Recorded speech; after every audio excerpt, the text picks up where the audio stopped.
ଦେଖିବା ପାଣି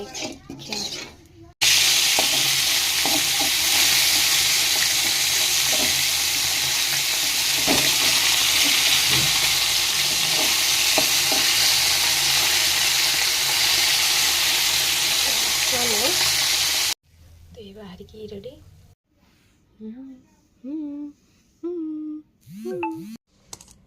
ଗରମ ଭାତ ତ ମୁଁ ପଖାଳ ଖାଉନି ଯେହେତୁ ମାଛ ଭଜା ହେଇଛି, ତ ଆଜି ଆମେ ଭାତରେ ପାଣି ପୁରେଇକି ଖାଇବା।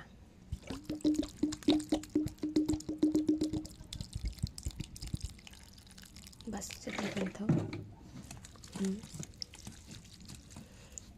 ପଖାଳ ତ ଖାଉନି ଥାଇରଏଡ଼ ପାଇଁକା, ତ ମାଛ ଭଜା ହେତୁ ଟିକେ ଭାତରେ ପାଣି ପୁରେଇ ଖାଇବା ଆଉ। ତ ଆଜି ତାପରେ ପାଣିଆଖିଆ ମାଛ ଭଜା ସେ ଚକଡ଼ା ହେବ ଲଙ୍କା ଲୁଣ ରସୁଣ। ତାପରେ ଏଇଟା ମମି କରିଥିଲା ସେ ମାଛ ପକେଇକି କରିବାକୁ, ମନା କଲି, ମୁଁ ମମି ନାଇଁ ଥାଉ ମାଛ ଖାଲି ସେମିତି ରାନ୍ଧିବା। ତ ମମି ଏଥିରେ କୋବି ଛୁଇଁ ଆଳୁ ଟମାଟୋ ଦେଇ ଗୋଟେ ବେସର କରିଛି। ମାଛ ପଡ଼ିଥାନ୍ତା ବଟ୍ ମମି ଏଥିରେ ମାଛ ପକେଇଲାନି, ମୁଁ ମନା କଲି। ଏଇଟା କାଲିର ତରକାରୀ ଥିଲା। ତ ଚାଲ ଖାଇବା। ଲଙ୍କା ରସୁଣର ଯେଉଁ ଦଳି ଦେବ ଲୁଣ ପକେଇକି, ତାପରେ ସେ ଯେଉଁ ମାଛର ପାଗଟା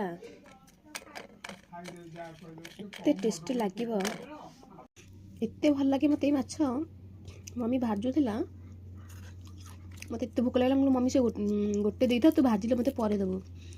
ତ ମମି ଭାଜିକି ସାଙ୍ଗେ ସାଙ୍ଗେ ଆଉ ଗୋଟେ ଦେଲା, ମୁଁ ସେଇଟା ସାଙ୍ଗେ ସାଙ୍ଗେ ଖାଇକି ଫିନିସ୍ ରଖିଛି। ମୋ ବିଲେଇ ଖାଇବ, ତ ମୁଁ ପୁଣି ଆଉ ଗୋଟେ ଆଣିଦେଲି, ଖାଲିରେ ଖାଇବି ମୁଁ।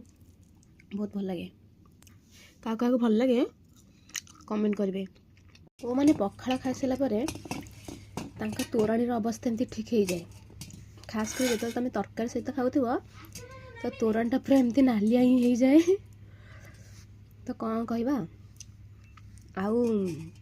ଗୋଟେ ଲଙ୍କା ଖାଲି ଦଳି ଦେଇକି ପାଣିରେ, ପାଣି ନୁହେଁ ତୋରାଣୀରେ, ସେ ଯାହା ବି ହଉ, ଯେହେତୁ ମୁଁ ଗରମ ଭାତ ପଖାଳି ଖାଇଥିଲି, ଗୋଟେ ଲଙ୍କା ଦଳିଦେବ, ବିଶ୍ୱାସ କର, ତାପରେ ପିଇବ।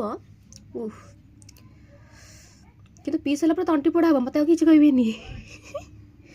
ତ କାହାର କାହାର ଏମିତି କଲର୍ ହେଇଯାଏ ପଖାଳ ଖାଇଲେ, ତ କମେଣ୍ଟ କରିବେ ନିଶ୍ଚିନ୍ତ।